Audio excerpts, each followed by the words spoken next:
सद्गुरुनाथ सिद्धरामेश्वराय नमः। राजाधिराज सद्गुरुनाथ श्री भावराजाय नमः।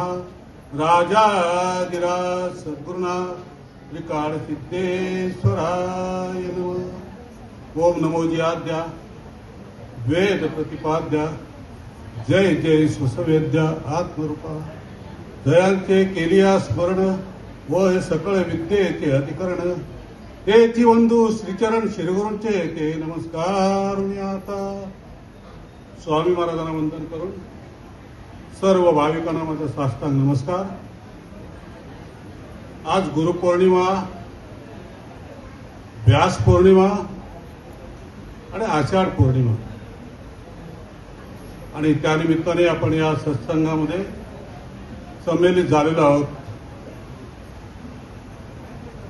आत्ता समाज आहे सद्गुरु स्तवन। आता बरंच सांगितलं गेलंय सद्गुरु स्तवनामुळे। आज हा जो पाठीमागे जो देखावा आहे आपल्याला दिसतोय, जे डेकोरेशन केलेलं आहे ते डेकोरेशन बघा काय उत्तम केलेलं आहे डेकोरेशन। त्याच्यामध्ये स्वामी महाराजांचं जे कटआउट आहे ते बघा बघण्यासारखं आहे। स्वामी महाराज बघा जवळून अगदी बघा, तुम्ही त्या साईडला उभे राहिला तर तुमच्याकडे बघतो, या साईडला उभे राहिला तर इकडे बघतात की नाही बघा। स्वामी महाराजांचा सर्वांच्या वरती लक्ष आहे, तिथे भेदाभेद नाही। स्त्री असो, पुरुष असो, गरीब असो, श्रीमंत असो, कोणी असो, महाराजांचं बरोबर लक्ष आहे। ज्या या मुलांनी बनवलेलं आहे, मला वाटतं 4-5 दिवस त्यांनी कष्ट केलेले आहेत। त्याच्यामध्ये गावड्यांचं नियोजन होतं मला वाटतं, आणि 5-6 दिवस ही सेवा आहे, ही भक्ती आहे आणि ही सद्गुरु कृपा आहे। बघा हे जे बनवलेले आहेत यांच्याकरता एकदा जोरदार टाळ्या होऊन जाऊ द्या।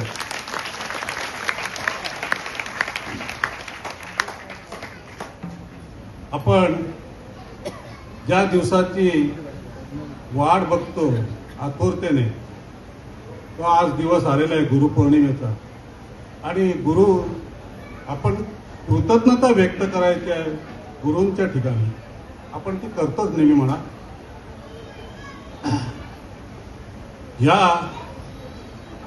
आपण काय की आपण आयुष्यामध्ये मानवी जीवन जगत असताना अनेक दुःख येतात, यातना येतात, सुख सापडत नाही, आनंद मिळत नाही, आपल्या गरजा आहेत त्याही संपत नाही। आणि मग त्याच्यासाठी आपण अथकपणे प्रयत्न करत असतो, धडपड करत असतो आयुष्यभर। धडपड म्हणजे काय? धड पडेपर्यंत आपण सगळं जमा करत असतो। असं जमा करतो की आपल्यालाच माहिती नसतं आपण काय जमा करतो, आणि आयुष्यभर कष्ट करतो आणि जमा करतो। आणि अशी वेळ येते की ज्याच्यासाठी आपण इतकं जमा करून ठेवतो ती घेऊन जाण्याची कोणतीही व्यवस्था आपल्याकडे नाहीये, तर ते इथंच ठेवून जातो। अशी वास्तविक परिस्थिती आहे। यश, कीर्ती, पैसा, वासना याच्या मागे आपण लागलेलो आहोत, धावत असतो, आणि आपणच फसवणूक करून घेतलेली असते। कारण का? तर आपण कोण आहोत, आपली काय ओळख आहे हे आपल्याला माहिती आहे। ही ओळख कोण करून देतात? सद्गुरू। म्हणून आपण ज्ञानेश्वर महाराजांचा एक छान अभंग आहे, आपण सकाळच्या प्रहरी म्हणतो बघा, गुरु हा संत कुळीचा राजा, गुरु हा प्राण विसावा माझा, गुरु बिन देव नाही दुजा पाता। आणि दुसरे एक आरती म्हणतो, फळले भागे माझे धन्य झालो संसार, सद्गुरु भेटले हो त्याने धरी येणे करी, पश्चिमे चालविले आत्मा तेथे निर्धारी, त्रिकुटावरी नांदे देशी देखिले पंढरी, ते सुख काय सांगू वाचे बोलता नाही, आरती केले योगे गेले मी पण माझे। मी पण घालवायला पाहिजे. मीचा अंत, आपण एकांत म्हणतो ना, एकांत म्हणजे आपण कुठेतरी जंगलात जाऊन एकांतामध्ये बसून, तो एकांत नव्हे. मीचा अंत म्हणजे एकांत. हा मीपणाचा अंत म्हणजे एकांत. तुम्ही जोपर्यंत मीपणाचा अंत करत नाही, मी आणि माझेपणाचा अंत करत नाही, तोपर्यंत तुम्हाला एकांत मिळणारच नाही. वेळ भरपूर झालाय. बरंचसं सांगायचं होतं या अभंगामधून, फळले बागेमधून, म्हणजे आरतीमधून, आणि पण वेळ भरपूर झालेला आहे. फक्त एक मी छोटीशी कथा सांगतो, दुसरं काय नाही. की पंचतंत्रामधली गोष्ट आहे. जानसूत्री राजा होता, आणि तो राजा फार वैभवशाली राजा होता. आपल्या प्रजेवरती पुत्रासारखं प्रेम करत होता. ऐश्वर्य संपन्न, कीर्ती दूरवर पसरली होती त्या राजाची. कोणालाही कष्ट नव्हते त्याच्या राजामध्ये. आणि गरमीचे दिवस होते. तो एका छतावरती झोपला होता. गरमी होती, छतावर झोपला. तर 2 हंस चालले होते, आणि त्या राजाला पक्ष्याची भाषा अवगत होती. एक पक्षी म्हणत होता, ह्या जानसूत्री राजासारखा राजा या भूलोकीमध्ये नाहीये. तर दुसरा म्हणतो, नाही नाही नाही, एक रैवाकू म्हणून आहे, रैवाकू. तो फार ज्ञानी माणूस आहे, त्याच्यासारखा कोण ज्ञानी नाहीच. राजाला समजलं. त्यांनी सैनिकांना बोलावलं. अरे बाबा, तो रैवाकू कोण आहे तो बघा. कुठेच नाही सापडला त्याला. इतके शोधाशोध करून सुद्धा मग सैनिक म्हणाले, राजाने ऑर्डर केलेले ते आपल्याला बघायला पाहिजे. म्हणून शेवटचा प्रयास म्हणून त्याला एका नदीच्या काठ्यावरती बघायला गेले. तर तो रैवाकू आहे ना, त्याला छकडा म्हणतात ना, छकडा. एक गाडीचा बैल असतो बघा, आणि त्या बैलाच्या गाडीमधून पाठीमधून तो पाणी भरायचा आणि ते हे करायचं, घरोघरी नेऊन पोचवायचं. असं त्याचं काम, काहीतरी व्यवसाय होता. आणि तो तिथे बसला होता, आणि खरूच झाली होती असा खांदत होता. सैनिक म्हणत, तुझं नाव काय? तू म्हणाला, नाही चल आमच्या राजाने. अरे मी काय येऊ राजाकडे, माझं काय काम आहे राजाकडे? नाही येणार. नाही तुला यावं लागेल. नाही मी येणार. राजाला इकडे यायला सांग. तो राजा आला त्याच्याकडे, म्हणाला, मी तुम्हाला वंदन करतो, मला तुम्ही शिष्य करून द्या. मी कोणाला शिष्य करत नाही. म्हणा, तुला शिष्य व्हायचंय का? हो म्हणे, मला शिष्य. तुझं एवढं राज्य सोडून दे.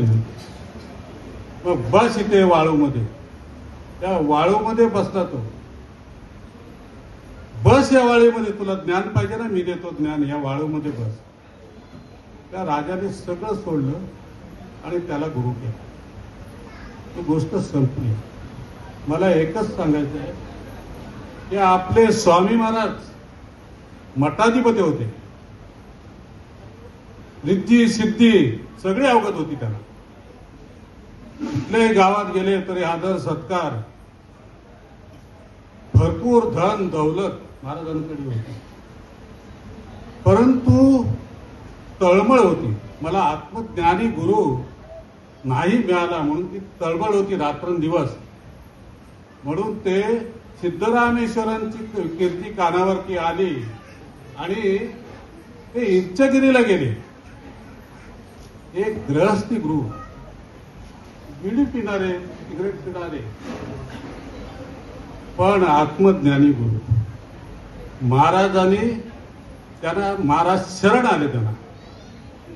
ते सुद्धा सिद्धरामेश्वर महाराज मठाधिपती म्हणून त्यांना शरण आले, पाया पडले. तर असे गुरु शिष्यांची भेट. का? महाराजांनी सगळं सोडलं. मठ सुद्धा सोडायची तयारी होती त्यांची.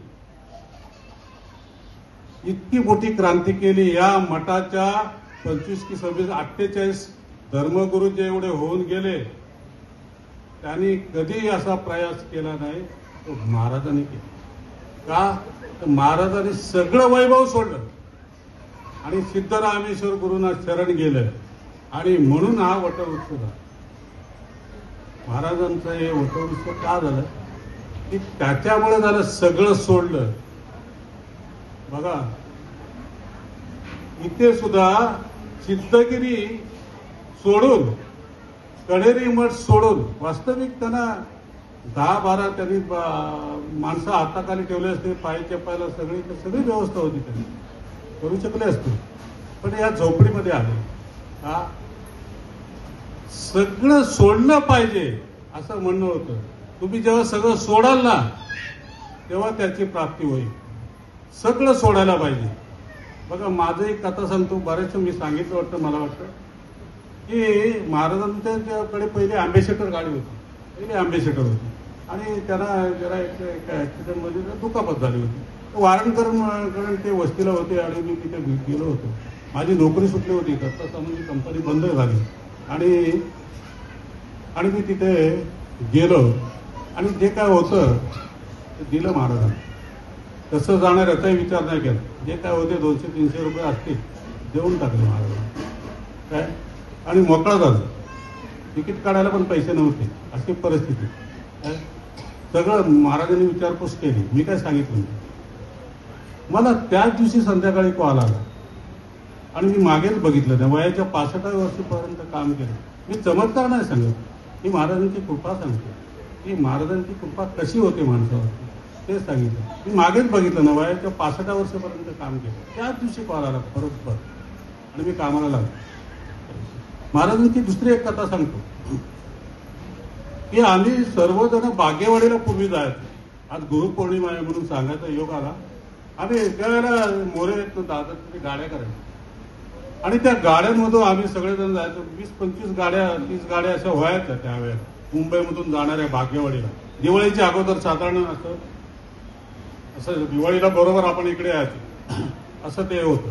त्यावेळेला ते शिंपे महाराजांचं कीर्तन व्हायचं शाळेच्या पटांगणामध्ये आणि आम्ही एका गाडीमधून गेलो आणि त्या गाडीमध्ये रात्रीची वेळ होती म्हणजे जवळजवळ 3:30-4 वाजले असते आणि तो ड्रायव्हर गाडी जे चालवत होता, सगळी माणसं झोपली होती, अगदी कोण जागा नव्हतं, सगळी झोपली होती आणि ती गाडी चालवत होता आणि गाडी त्याने 3-3:30ला उभी केली गाडी आणि गाडी उभी केल्याच्या नंतर सगळ्यांना उठवलं. म्हणे उठा सगळ्यांनी. आम्ही उठलो आणि तर काय झालं, तुमच्यातला कोण माणूस खाली उतरला होता का?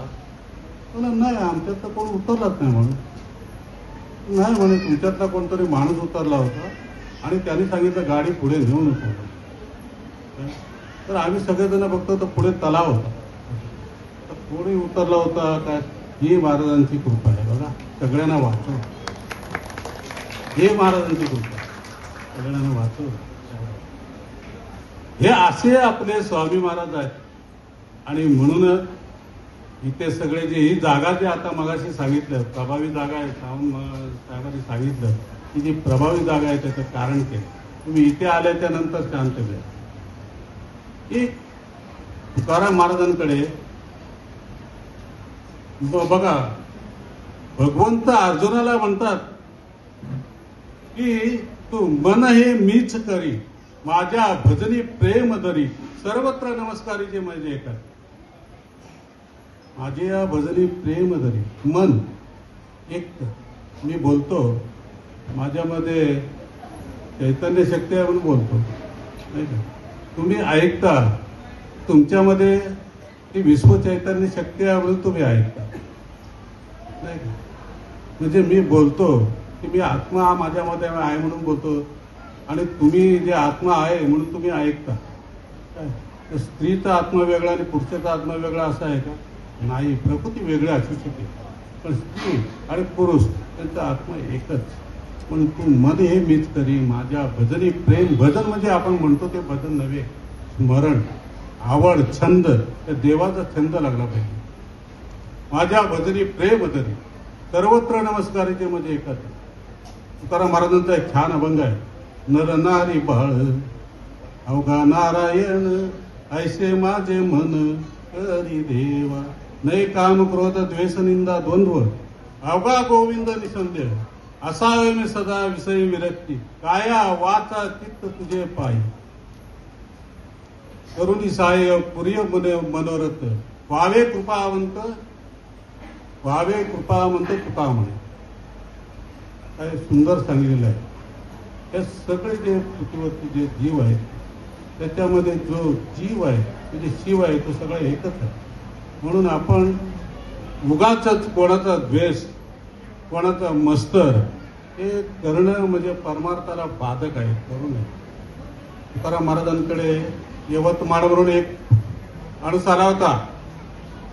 म्हणाला तुकाराम महाराजांची कीर्ती वाढली होती. ते गाता इंद्रायणीमध्ये आले वरती आणि त्यांची कीर्ती चारी बाजूने पसरली आणि त्यामुळे तुकाराम महाराजांची यवतमाळवरून एक वारकरी आला. तो म्हणाला महाराज मला देव दाखवा कुठे आहे. देव दाखवा म्हणाले. तुम्ही देव पाहिला तुम्ही मला देव दाखवा. काय म्हणाले तुकाराम महाराज. देव गुरुपाशी आहे वारंवार सांगू काय. देव गुरुपाशी आहे. तुम्हाला काय सांगू वारंवार. बघा तो ईश्वर परमेश्वर सगळ्या ठिकाणी जळी तळी काष्टी पाषाणी सर्व ठिकाणी आहे. तुम्ही डोळे बंद केलात ना तो दिसेल. डोळे उघडले तरी तोच दिसेल. तर तुम्ही म्हणाला आम्हाला का नाही असा दिसत देव. आम्हाला का नाही दिसत असा देव. अहो त्याच करता सद्गुरू पाहिजे तुम्हाला देव दाखवायला तरच तो तुम्हाला दिसेल. नाही तर कसा दिसणार. सद्गुरू पाहिजे. आपल्याला आपल्या स्वामी महाराजांनी आपल्याला देव दाखवलाय. आपण त्याची उजळणी करायला पाहिजे. आपल्याला जे स्वामी महाराजांनी सांगितले त्याचे बरेच उपकार आहेत आपल्यावरती आणि ते त्यांनी सांगितलं मी आत्मा आहे. तुम्ही सगळ्या ठिकाणी बघा. उगाच येऊन इथे मठावरती येऊन किंवा काय कुठं राहणी ठिकाणी जाऊन तुम्ही तिकडे जाऊन सकाळच्या तिकडे त्याला काय अर्थ नाही. तुम्ही जे आपल्या गुरूंनी सांगितलंय ते आत्मसात खरंच जीवनाचं सार्थक होईल. वेळ संपलेला आहे. महाराजांचं प्रवचन लावायचं आहे. तुम्हाला या निमित्ताने सर्वांना सुख शांती समाधान ऐश्वर आनंद आरोग्य लाभावं ही सद्गुरूची प्रार्थना. राजा सद्गुरुनाथ सिद्ध रामेश्वराय नमः. राजा सद्गुरुनाथ श्री भाऊ राजाय नमः. राजा सद्गुरुनाथ श्री काळ